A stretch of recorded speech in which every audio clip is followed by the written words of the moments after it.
Madras HC orders rape convicts prison wages be split between children of victim and wife in an extraordinary verdict.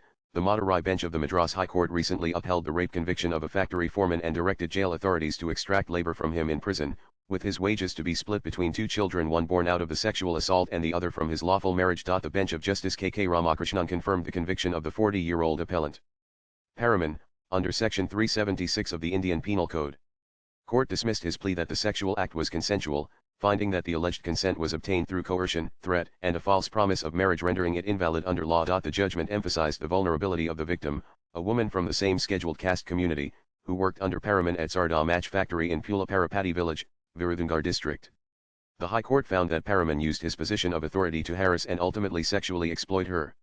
When she became pregnant and sought support, he refused to marry her, prompting her to lodge a complaint in 2006. While the initial police action was limited to charges of cheating and harassment, the judicial process evolved to frame charges of rape based on the victim's testimony and evidence.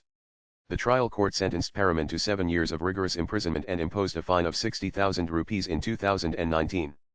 Against this decision, he moved the High Court. Citing the victim's credible and consistent testimony, Justice Ramakrishnan relied on several Supreme Court precedents to underline that coercion, abuse of position, and false promises vitiate any alleged consent.